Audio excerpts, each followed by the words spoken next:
Hi, good evening to everybody and welcome. It's my pleasure to host the third in our series for optimal brain and spine care. My name is Rohan Ramakrishna. I'm the Chief of Neurosurgery at Brooklyn Methodist, also at Weill, Associate Professor at Weill Cornell Medicine. My specialty is in brain tumors, but I'm happy to be leading the group here at Brooklyn Methodist in neurosurgery. So today we're going to focus on so-called cerebrovascular disorders, which are disorders of blood vessels in the brain. It's actually very common in the sense of being something you've heard about in the past, things like stroke, carotid disease, aneurysms. These are all really relevant things to those of us in everyday health. So it's my pleasure to introduce Michael Ayad, who's our Chief of Cerebrovascular Surgery here at Brooklyn Methodist, who specializes in the treatment of these particular disorders. If you go to the next slide. This is our team at Brooklyn Methodist. We're proud to be a big multidisciplinary team working for the Brooklyn community.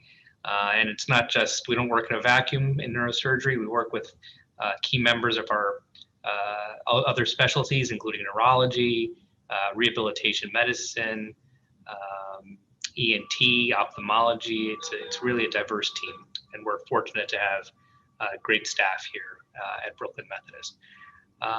If you want, like I said, we have done a few of these before on brain tumors and spine care. If you go to our YouTube channel, you'll be able to see, those which have been recorded, and we'll put the link in the chat box for you to see. Next slide. So again, Dr. Ayad is going to take it over from here and talk about the wonderful world of cerebrovascular disorders. So thank you, Mike. Thank you, Rohan. Welcome, everyone. I'm going to talk about, as Dr. Ramakrishna said, this is sort of an overview of what I'm going to talk about. You may be familiar with many of these, perhaps all of them, but some of them you might be surprised, and I hope you walk away from this talk learning more about some of the techniques that we can offer for some of these disorders. So, aneurysms, 1 out of 50 people has an aneurysm. There's about 6 million people in the United States with unruptured aneurysms, and the risk of rupture correlates with the size. And this is data taken from a large trial. Aneurysms less than 7 millimeters is about less than 0.5% risk per year, but if it's a young person, that can be quite significant over their lifetime.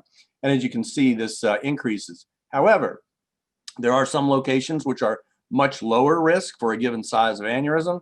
For example, something called the cavernous segment, which we really don't worry too much about because the risk is so low.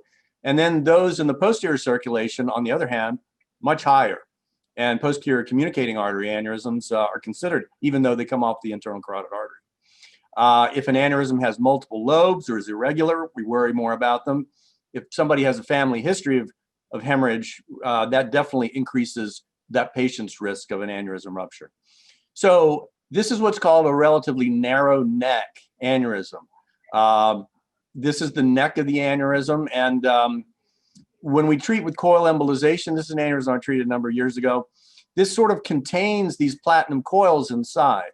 And this was not small, but it was relatively straightforward to treat. Some aneurysms are not narrow neck like this, and this is an example. For aneurysms which are wide-necked, we have a number of different types of stents. These are not like the stents we use in coronary arteries and so forth. They simply serve to buttress the coils, keep them from falling into the artery. Now, this is a patient who was referred to me.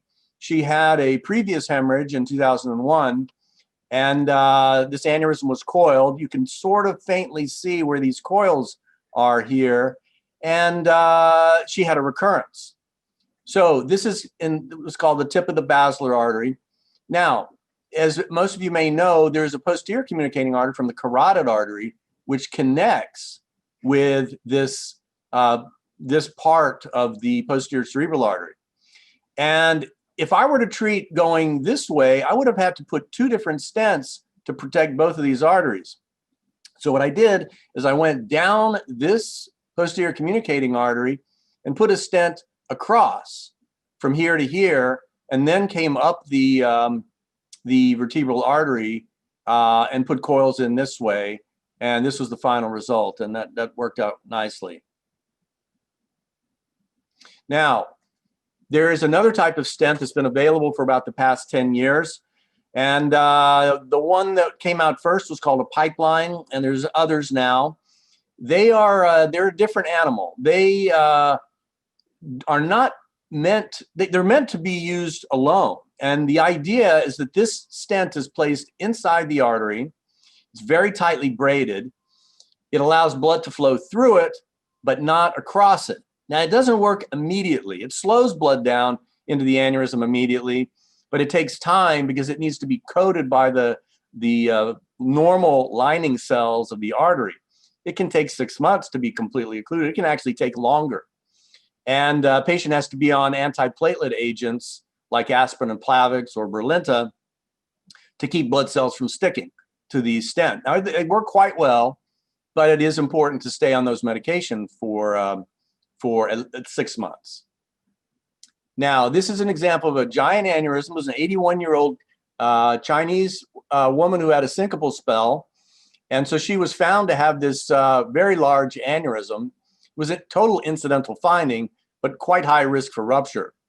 And so I treated this with 2 stents, actually one inside the other, to increase the amount of metal, like putting 2 sheets of muslin, one on top of the other. And at 6 months, it was almost completely gone. She left for China and never came back. But I'm confident that this little remnant here disappeared. But what I've started doing since that time on a giant aneurysm like this is I put coils as well as a stent. So this is a woman, 56 years old. This aneurysm was on her left internal carotid artery. It was pointing down, and it was pressing against her optic nerve, and she was almost blind. And she was sent to me by an ophthalmologist. And what I've started doing the past several years on an aneurysm like this is I'll use both platinum coils and a flow diverting stent. And the nice thing about that is you walk away from the interventional suite and the aneurysm is immediately shut down. You don't have to worry about waiting 6 months for the aneurysm to close off. Now, I'm going to show you some cases of some ruptured aneurysms. And this is a 68-year-old woman. She had bad COPD, and she came in with a severe headache and confusion, altered mental status. This is blood on her CAT scan. This is her aneurysm, clearly wide-necked. Definitely not something you could put just coils in. But this patient had a number of unusual blockages. She's what we would call a vasculopath. This is her aortic arch. This is her left internal carotid artery, completely blocked off at the origin. This is her subclavian artery. So if you look over here, the vertebral artery comes off the subclavian artery, and that artery is completely blocked at its origin. So it was a little tricky to get there. And you know, sometimes you have to use innovative approaches to treat some of these aneurysms. So what I did, this was not a good angle to come in from this way to put coils. She definitely needed a stent. So I went in through the arm, as you can see, this axillary artery on the left side, and went up the vertebral artery, placed a stent across the aneurysm, and then from the right vertebral artery, which I did have access, I came across and put coils inside the aneurysm. And this was 2013, and she's gone to every single aneurysm meeting I have at Methodist. I hold these meetings every 2 months, and she's almost missed none of them. She's doing really well.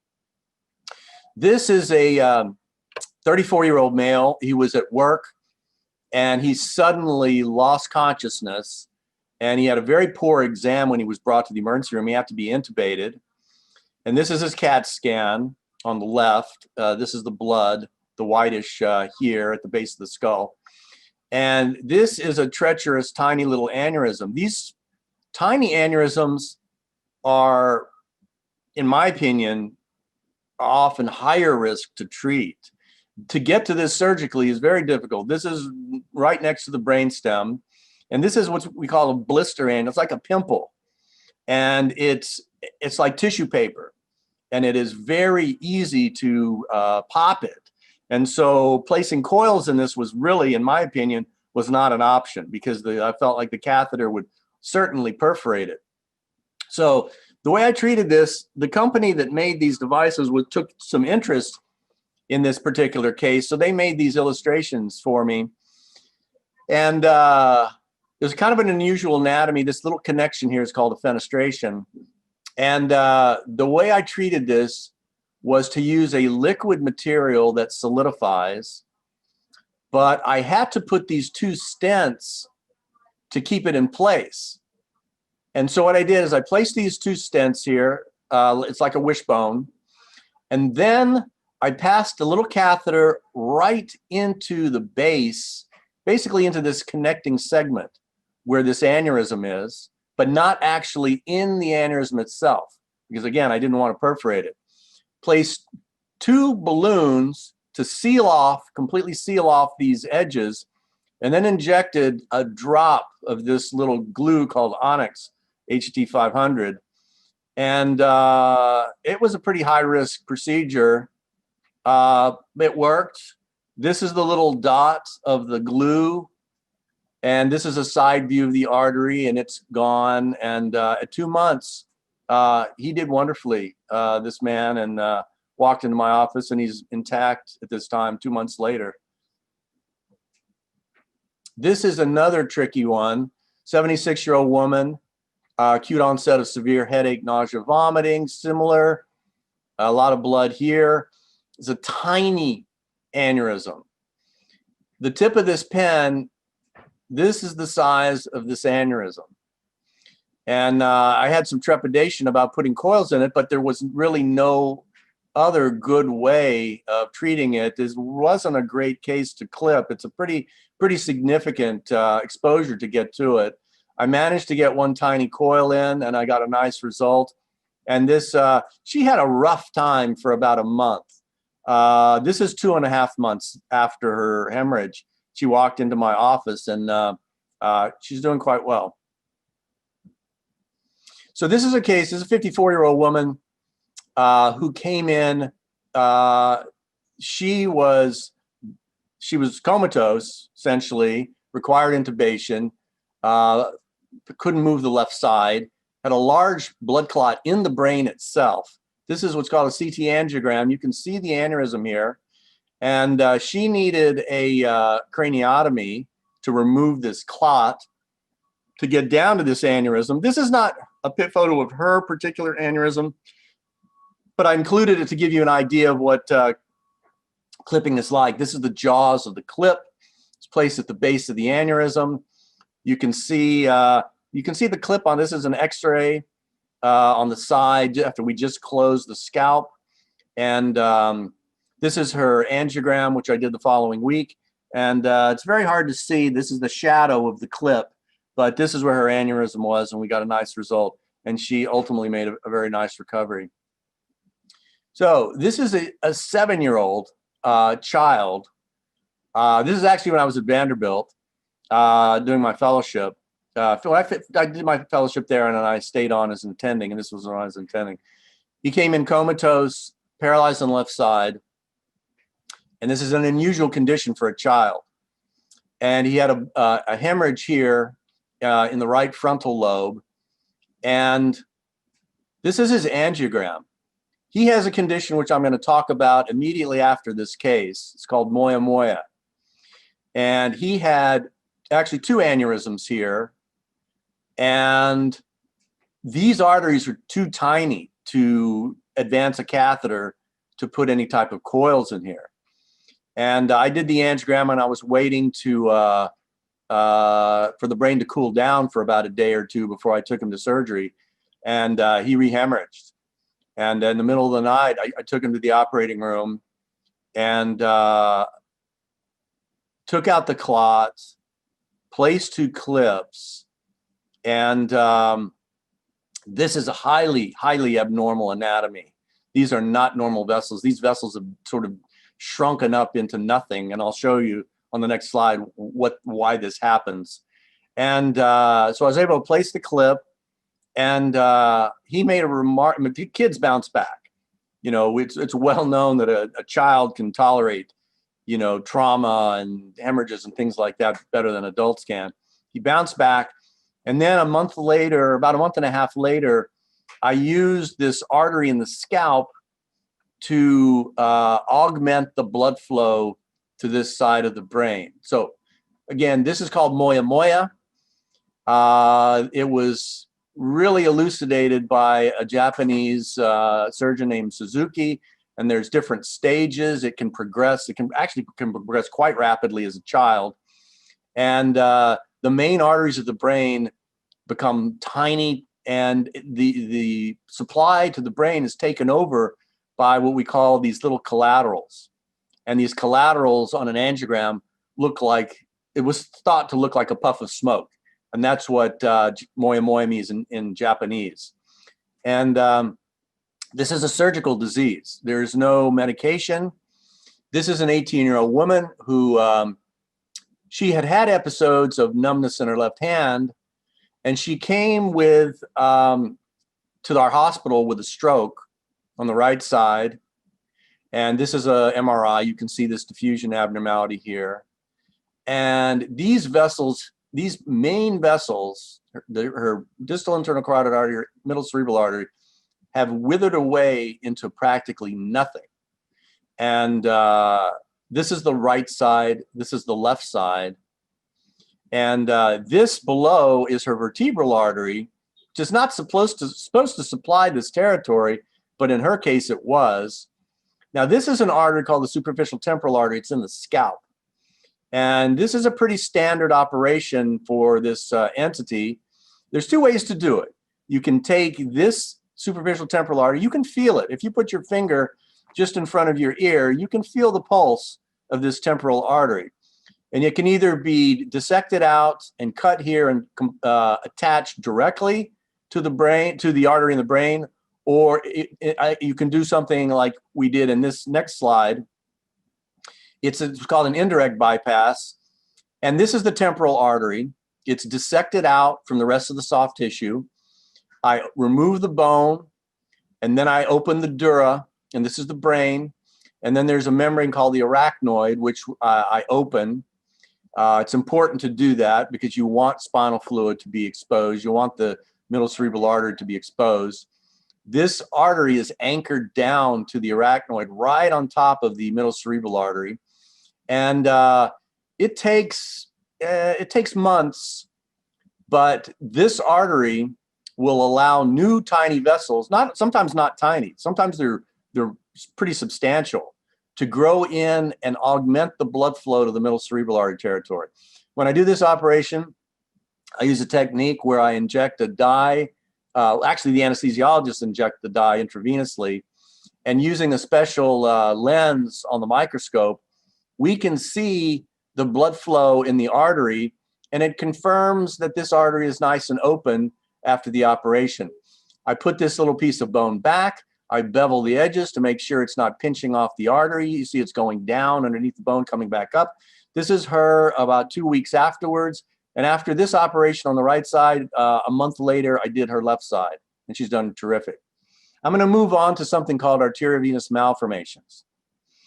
So, as you know, blood normally flows from arteries, the small arteries, into tiny, tiny little arteries called capillaries, where the oxygen and nutrients are exchanged with the tissue, and then they flow back into veins, small veins and then the largest veins. Well, in an AVM, there's an abnormal tangle of vessels, and blood ends up flowing directly from arteries into these veins. Well, veins are very thin-walled. They can't tolerate blood under pressure, and they can burst. And this is one way they can be treated. There's a number of ways to treat them. This is a catheter going into one of the feeding arteries, and there's a couple of different types of materials we can inject into these arteries to seal off these abnormal vessels. This is called the nidus. and we try to, it's actually imperative to block off the entire nidus. So we want to obliterate this abnormal blood flow from the arteries into the veins. Now, when you open up the skull and open up the dura, you see these are veins, and these angry veins, because we call them arterialized. They look like arteries because they have arterial blood going in them. And that is highly abnormal, and it's high risk for causing them to burst. And so this is a case of a 27-year-old man who came in with a severe headache. He has an AVM in the left frontal lobe, and this is signal showing that it's causing inflammation. And this is his AVM. It's supplied by a branch of the middle cerebral artery. This is the draining vein going into the superior sagittal sinus. Now, in many cases, it can be advantageous to use this, it's called embolization, injecting this glue material. Although in actual fact, the ability of that technique to completely obliterate the AVM is not high. We can block a lot of the nidus. In my practice, I've only been able to obliterate the nidus about 10 or 15%, which is consistent with the literature and with other places. This was one where I happened to get lucky and was able to completely block the AVM just from embolization. Again, that's not usually the case. And this is an example of one. This is a 17-year-old girl. She was her prom queen at her high school. She was involved in a cheerleading maneuver where she fell. She was brought to the hospital, and she got imaging. And this is actually an incidental finding. This AVM here, very similar location to the last slide, the last patient. And but it had some aggressive features and needed to be treated.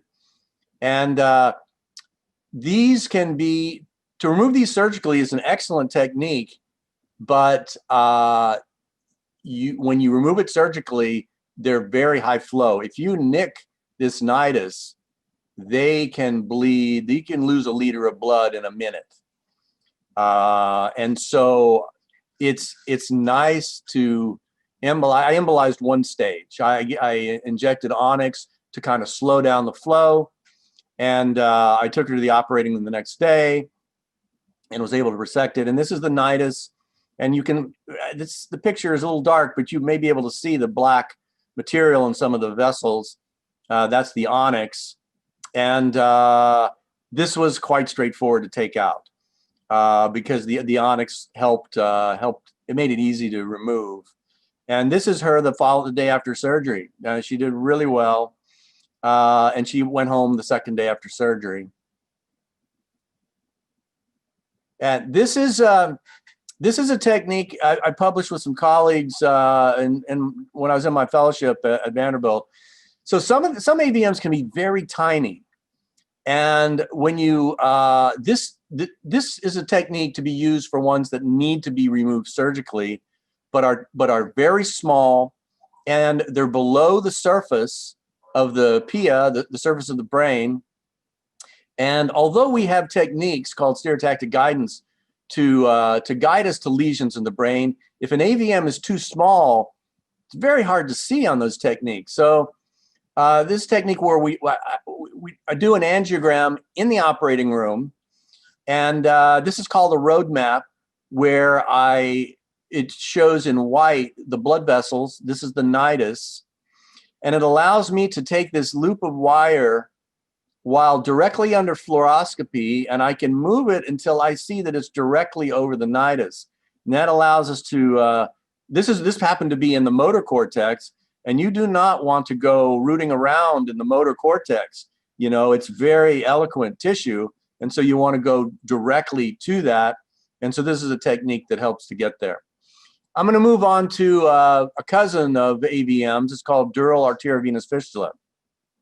So the difference between a fistula, the bottom line is it's similar to an AVM, and it's causing arterial blood to go into veins when it's not supposed to, and it's putting high pressure in veins and it can cause a hemorrhage.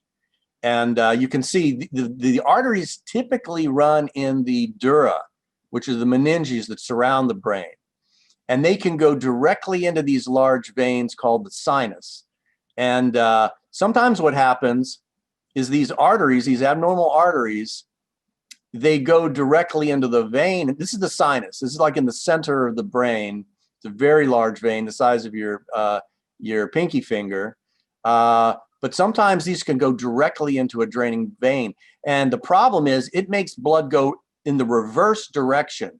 Normally, these veins would be draining into this sinus and going down and eventually draining into the jugular veins. With this fistula, blood is going into the opposite direction. It's very dangerous. And in this patient, it caused a hemorrhage.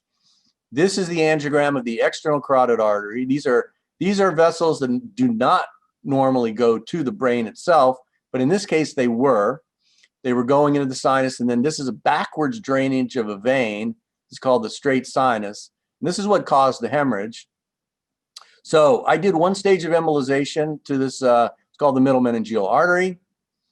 And the following day, took him to the operating room. And after embolizing, it was very straightforward to remove the blood clot and the fistula.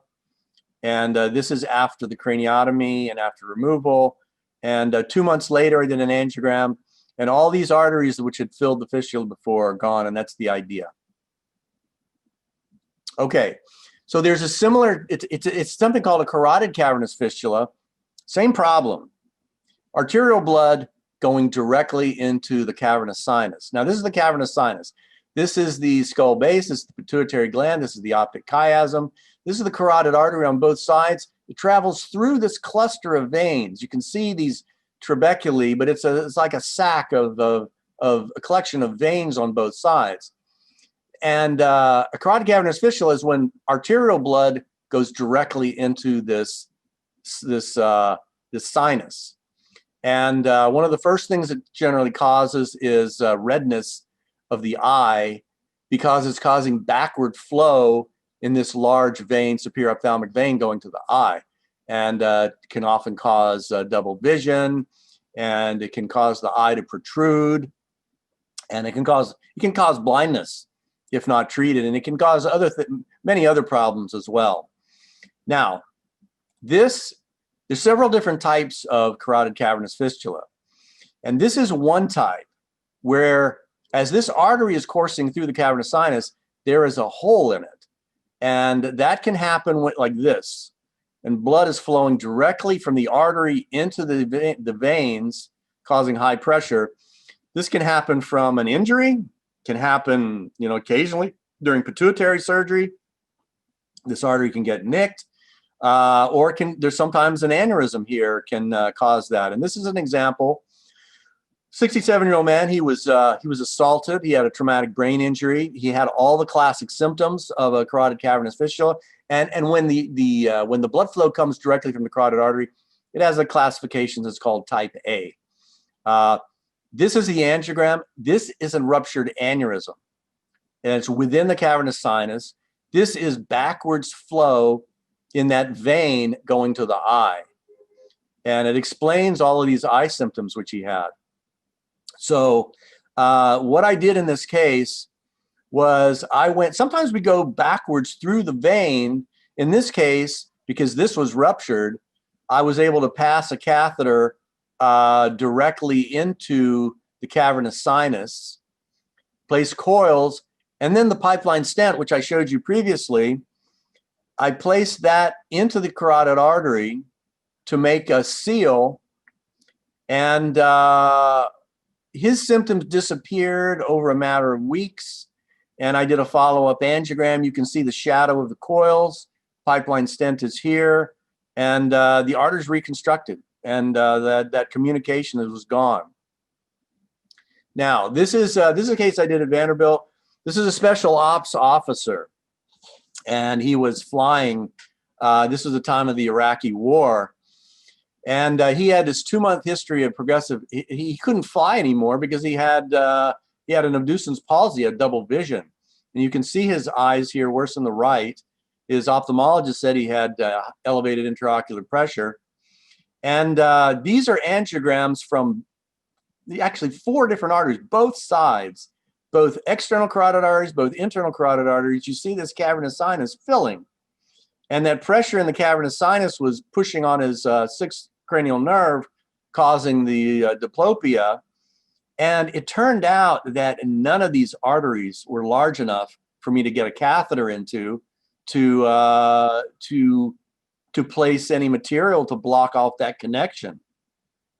And he also did not have a good petrosal sinus where I could go in from the vein. So in his case, really the best way, by far the best way to get there was through that vein in the eye.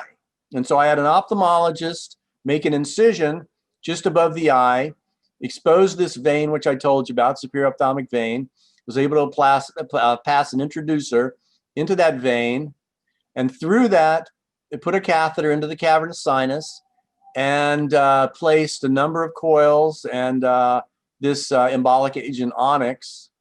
And this is at the end of the procedure in the operating room. And these vessels that you saw earlier, they were giving rise to that blush in the fistula, but they were closed down. This is 4 weeks postoperatively. You see that incision healed very nicely. The eye is white. His diplopia is gone.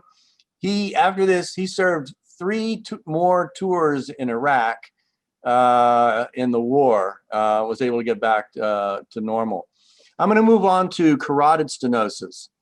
So there's 2 ways to treat carotid stenosis. As you know, carotid stenosis can cause a stroke. And there's 2 ways to treat it. One is a very tried and true technique called a carotid endarterectomy, where we do a cut down, we expose the artery, we clamp it, we remove this plaque. Another is with a stent, where we go generally through the groin. It can be done through the radial artery, but I typically go through the groin. And you advance a stent, and you have to put this little filter device here, because when you open up the stent, you don't want these debris to go into the brain. Now, there's criteria that tell us this is an operation that was first done by DeBakey. It's a widely proven to be one of the most effective procedures we have, but there are some set of patients where it's a little bit higher risk. And I won't go through all of these, but if somebody's had a recent heart attack, if they've had radiation, there's a lot of scarring. If this area of the plaque is very high in the neck, close to the base of the skull, it's a much more challenging operation. So in those cases, I generally do a stent, and that's really the indication. I stick to that. This is what the plaque looks like after it's removed surgically. Now, there's some other features. If the plaque doesn't even have to close off the artery that much, but if it's ulcerated or irregular and there's a blood clot in it, or if there's thrombus in it, or if the plaque is unstable, those can easily cause a stroke, even when the stenosis is not bad. Now, this is part of the other decision tree that I use to decide which procedure is better. And this is how I do, when I do an endarterectomy, this is how I do it. It can be done with a patient awake, but I do it generally under anesthesia, but I use something called burst suppression anesthesia. It's protective. It decreases metabolic rate to the brain, and it allows you to clamp the artery and not have to worry about the brain getting injured. It's protecting. And I generally raise the blood pressure after I clamp to allow collaterals to help perfuse that side. There is something called a shunt, which is like a bypass piece of tubing. We can put it before and after the area of blockage where we're closing off the artery to open it. I prefer not to do it if I can avoid it. And it's quite rare, in fact, when I need to do that shunt. And I leave the heparin. I always heparinize these procedures, and people always do. And I don't reverse the heparin because you want that heparin to prevent clots from forming after that, removing that plaque. This is an example of a woman who had complete blockage of the right carotid artery. And on the left side, she had severe, she had complete occlusion on the right. She had high-grade stenosis on the left. She's high risk for a stroke. And she was having TIAs. she was getting a lot of blood from the posterior circulation, the vertebral arteries, which generally do not supply blood to that part of the brain. This is what her carotid artery looked like on that side. And I did an endarterectomy on that side. I did not have to use a Javits shunt because she did have good blood flow coming from this vertebral artery. And of course, we raised the blood pressure during the clamping. And this is her CT angiogram 1 year later, showing that it's nicely patent.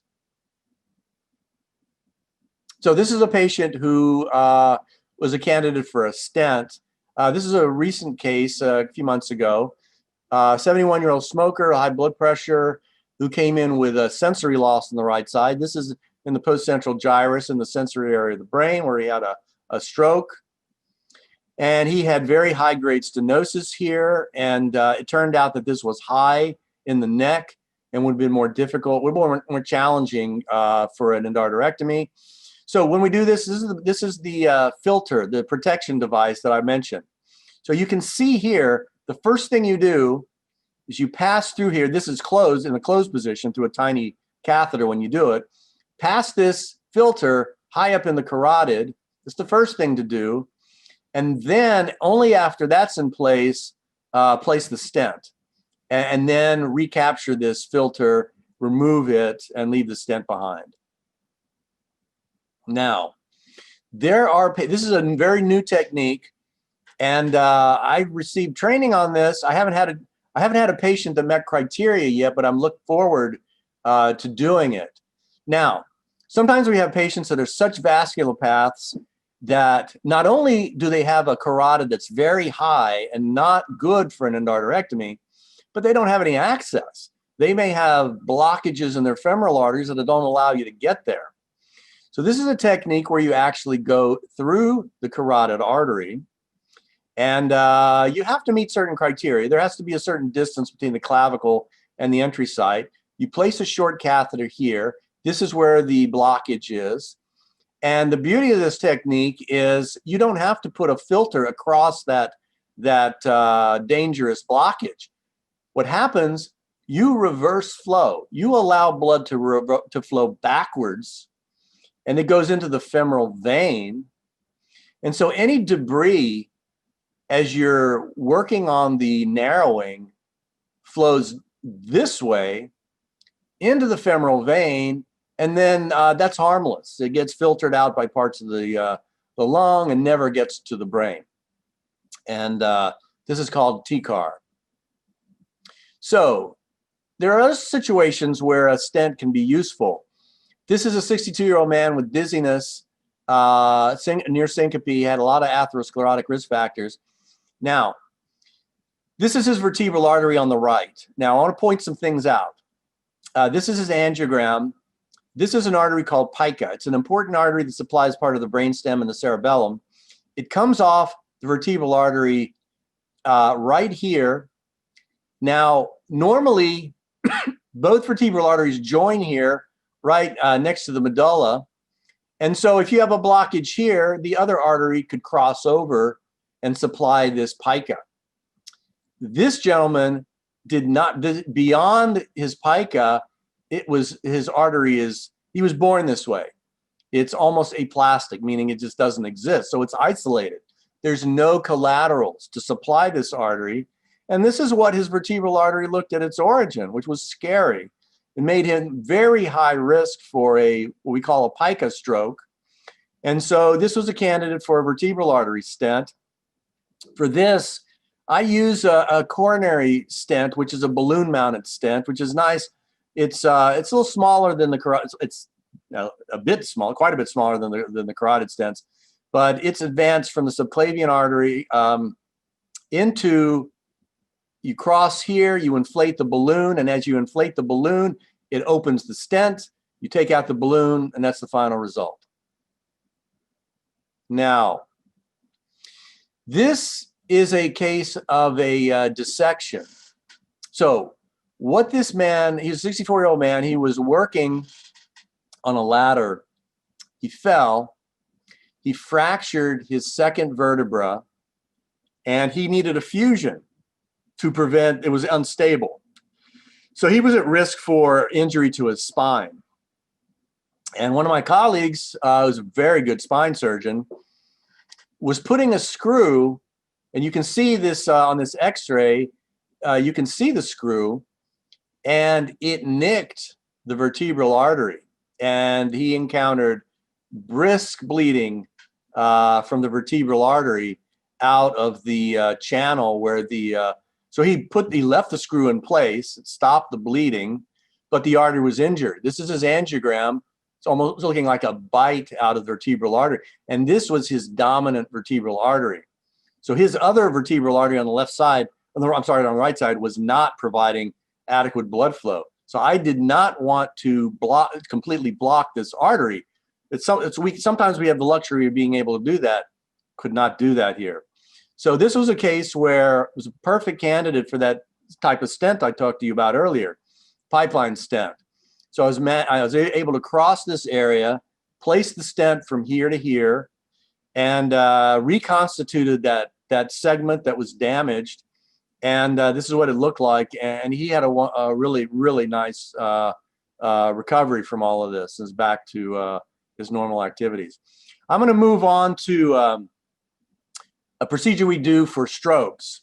And as you know, strokes, we call a large vessel occlusion is when there's a clot that goes into a large artery of the brain. And there are not all, but many of these are amenable for removal. So we can go through the femoral artery all the way up into the artery of the brain with the blockage. I can use one of two devices. Actually, there's more than that now. These are commonly used ones. One is a suction system where through this catheter, we apply suction to the clot, completely remove it from the body. And this is the suction system, which draws that clot out. Another one, it's a stent that's attached to a wire. So we open the stent into the clot, and it grabs a hold of the clot, and we pull it out similarly. As I'm sure you know, in a given minute, 2 million neurons die from a stroke. So it's important to get to them quickly. There, in the brain, there is what's called the core. By the time a patient gets to my suite, part of the brain has already been permanently damaged, but it's generally surrounded by a territory that's reversible and salvageable, and that's the goal of this procedure. You can't resurrect tissue that's already permanently damaged, but you can save that tissue that's what we call the penumbra. This is a 56-year-old man who has atrial fibrillation. He wasn't compliant with his Eliquis. He came to the emergency room with imbalance and speech difficulty. This you may recognize from earlier slides. This is vertebral arteries, basilar trunk. Tip of the basilar is completely gone. This is very dangerous because these arteries here, superior cerebellar arteries, they can put somebody in a coma easily. It turned out the clot was soft, and I was able to go through this vertebral artery, and I put this suction catheter here and applied suction, and it actually came out quite quickly, and he did terrific. He went home on the second day after the procedure neurologically intact. This is a 57-year-old woman. She actually works for FDNY, and she was there when she collapsed, had left-sided paralysis, slurred speech, and in this particular case, I used both devices, both the stent retriever and the suction aspiration, and was able to open up the procedure and open up the clot, the artery, the middle cerebral artery. And her paralysis resolved quickly. Her slurred speech, it took several weeks but by several weeks afterwards, her speech was about 90–95% back to normal. Now, this is a pretty recent case, about a month and a half ago, actually just a month ago. So this is a 54-year-old woman. She has severe, it's not ischemic, it's cardiomyopathy. She's been followed at NYU. She has an ejection fraction of about 10 to 15%. She's on the heart transplant list. She came in with global aphasia. She couldn't talk at all. And she was densely, she was very weak, only trace movement on the right side. Now, this is her middle cerebral artery. This arrow points to where the blockage is. Now, when I brought her to the angio suite, my anesthesiologist, who's a very good anesthesiologist, he told me that if we gave her any sedation, and I like to do these procedures without fully anesthetizing the patient, if there's any way the patient will tolerate that. And most of the time we can do that. Well, he told me we can't give her any sedation or it will stop her heart and she won't make it out of the interventional suite. So this wonderful lady was such a trooper. I was able to give local anesthetic in the groin and not a touch of any kind of sedation at all. And I was able, it's a pretty small artery, and I was able to get that clot out. And you see the before and after. This artery is now filling. And this was, this case was really rewarding for a different reason, because, and I've seen this probably, I think 3 times in my career, where the patient couldn't talk at all. And then on the table, after the clot was removed, she was able to speak. And it was, she did terrific. She went to this, the CCU, and they managed her for her heart. And she stayed in the hospital about 5 days, but she was neuro intact. It was one of those cases that makes this job, you know, really rewarding. This was a 32-year-old woman, previously healthy, occasionally smoked. She'd ran a half marathon 2 days before this event. Her roommates found her in the shower, completely aphasic, plegic on the right. This is her carotid artery on the left side, completely blocked. This is called the posterior communicating artery, completely blocked beyond that. This is from a side view. This is a front view. And it took several passes with these devices, but I was able to get everything open. And this is what the clot looked like. This is the device. This is some of the clot lodged in the stent. And this is her 2 days after the procedure. And she was able to get phrases out, not full sentences, but phrases. She could lift her arm up this point. This is about 2 days afterwards, but made a remarkable recovery over the next month or so. And she works at a cancer institute in the city. And this was in May when we did this procedure. By December, she was completely back to work. And that was another great case. So that is from an artery being blocked. This is a vein being blocked, sinus thrombosis. So this is a venous infarct in a young woman. She came in with headaches and then she had trouble talking. This is what's called a venous infarct. This is edema. This is a small hemorrhage. Standard treatment for this, which surprises many people, is heparin. Anticoagulation to allow the clot to dissolve in the vein. The vein is low pressure and it's safe to do that, but she failed that and her aphasia got worse. And so I went in and with the penumbra device, you can see the blockage. There's no flow in the left transverse sinus, sigmoid sinus. This is the jugular vein on the left side. I have a catheter here in the jugular bulb. And I managed to get through. It was hard clot. It was very fibrous, but I managed to restore some flow so that when I ejected here, you see I could get some flow to go across here into the other transverse sinus. And she had a very good recovery. I did this a couple of months ago, and I saw her a few weeks ago in my office, and she was doing really well. This is going to switch gears, move on to hematomas in the brain. This is when there's a clot in the brain, there's a technique where we can, rather than making a large craniotomy, we can make a small hole, advance this tube into the clot, and allow us to aspirate without making a large craniotomy. This is an example where I was able to make a small hole, pass this sheath essentially into this clot, remove it.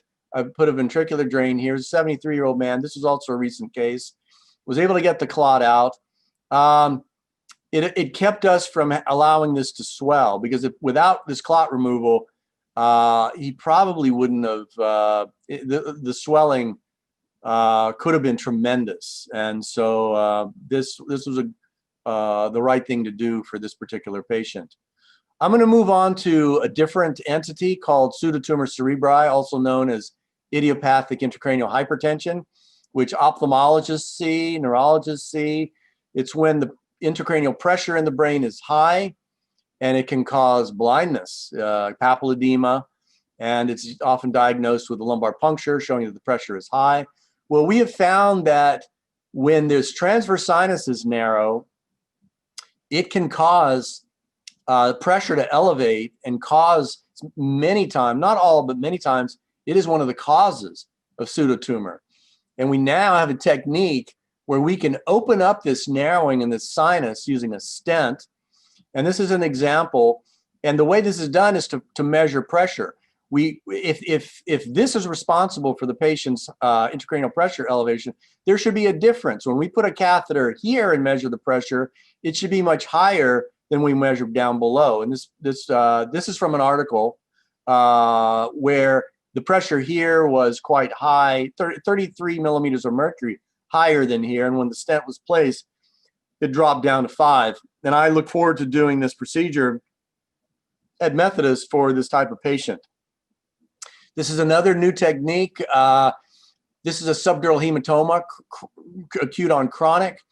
And when you have this is a patient with oncomedin for an aortic valve replacement. He developed this after a fall. Now, this is some old blood and some new blood.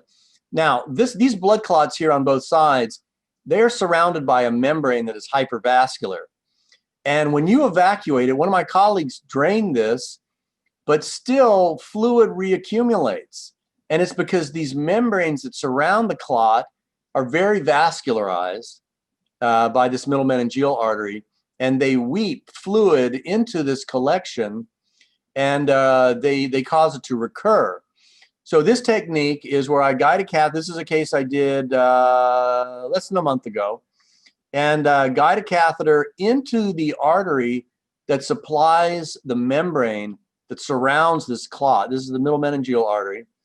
And it has some branches that it's important to avoid getting any embolic material in. But the idea is this is the blush. This is the fine vessels that are supplying these membranes. And this is after I injected particles to seal all those off and completely block this artery. And it takes a while for this to shrink, but it definitely accelerates the removal of that collection. I'm going to show you just a couple more cases to illustrate other ways where we can help lesions by embolizing.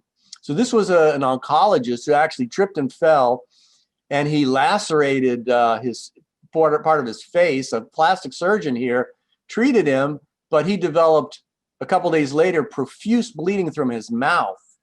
And it turned out that an artery had gotten cut. And this plastic surgeon asked me if I could help.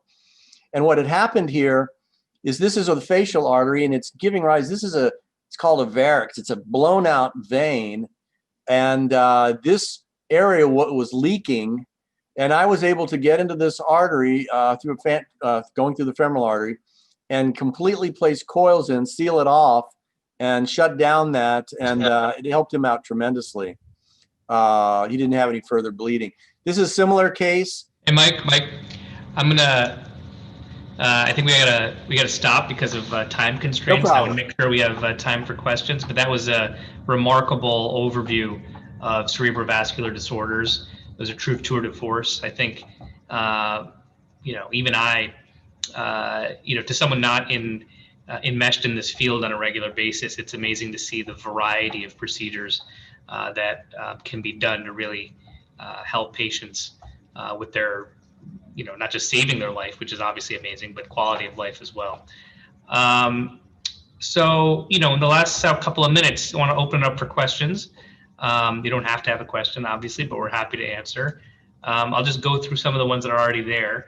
One of them said, can having a vascular calcification in the kidney lead to a stroke? I guess I'll just quickly tackle that one. That, I would say generally no, but if you do have calcifications in your arteries, it's worth having your primary care doctor check you out for general stroke risk factors, checking cholesterol, doing some blood work. And if there's any indication that further testing might be necessary, he can order imaging of your vessels in the neck or head. But just having a calcification in the kidney in and of itself would not necessarily mean that you'd be high risk for stroke. Another question for Dr. Ayad was from a patient who said, number one, are there nickel-free stents for people who have nickel allergies? That is a great question, and the answer is right now, no. But what we generally do in people with a nickel allergy is we do a test. We'll put one of those stents that has the lowest composition, the lowest percentage of nickel, and we can put it in an artery that is safe and test to see if they have an allergic response. And if necessary, it can be removed.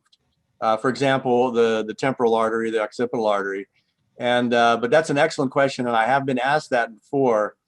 And at this time, in order to treat an aneurysm, we don't have any nickel-free stents. They probably are forthcoming because this does come up. Okay. Another question was, in a patient with migraines who has facial numbness and aura, who's also had a history of ocular hemorrhages, how might this person tell whether it's a stroke or cerebrovascular accident of some sort versus their migraines?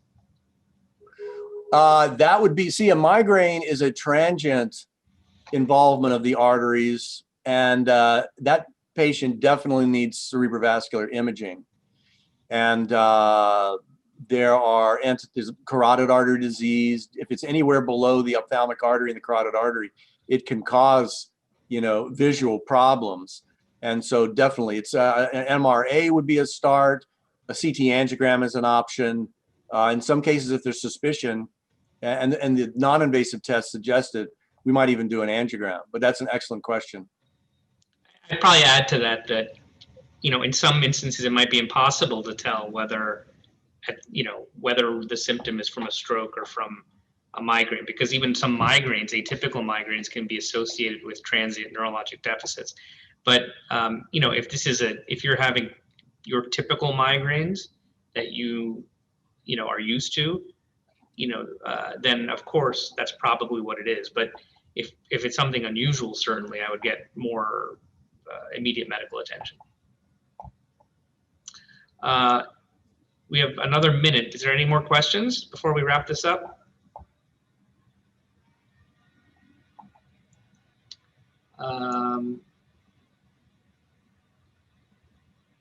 One question was, how much of the cases that we've seen have anything to do with fibromuscular dysplasia? Okay, that's a great question. Fibromuscular dysplasia can increase a patient's risk for developing a dissection. And it can actually, rarely, they can become stenosed enough to cause a stroke. Rare, but I always get surveillance, typically with Dopplers, to make sure that somebody isn't progressing stenosis from FMD. And typically, these patients are on aspirin. That's a very good question. All right, and then basically. There's one last question related to that migraine question, which is new migraines with flashes of light and strange pain in the jaw. I mean, we can't give you specific medical advice in this format, but what we can tell you is that if these are not things that you've had in the past, I would definitely get further medical treatment, like from your primary care doctor or a neurologist. That would be my next step if you've only gone to your primary care doctor. And then we got two more new questions. What about for subarachnoid hemorrhage related presumably to aneurysms? Are there any new treatment options? Yes, there's one that I didn't discuss, and it's a device called a web. And it's like a donut made out of a pipeline, something similar to a pipeline stent. And it goes within the aneurysm. It's sized carefully. And the nice thing about that is that you don't have to stay on antiplatelet therapy for that. So that is an important new technique that is now available. Terrific. All right. Well, I think we need to wrap it up. I really appreciate everyone that signed up and attended. We have another one coming up in after the new year with Dr. Sonnenschein, and he's going to talk about peripheral nerve surgery and the amazing things that can be done, which really can help with quality of life. You may be familiar with carpal tunnel disease, but there's so much more to peripheral nerve disease that we can discuss. He's also going to be talking about movement disorders that we see with patients who have Parkinson's disease, for example, and the specific treatment for that is deep brain stimulation, which can really, in selected patients, improve people's tremor and movement disorder generally. So I look forward to hosting him for that, and we'll have more talks as time goes on as well. Just a reminder that this talk will be posted on YouTube in the next several days, and will live there, into eternity, hopefully. So hope if you missed any of this, you can catch it there. So thank you again to Michael Ayat. I appreciate it, and happy holidays to everyone. Take care. Thank you, everybody. Have a good night.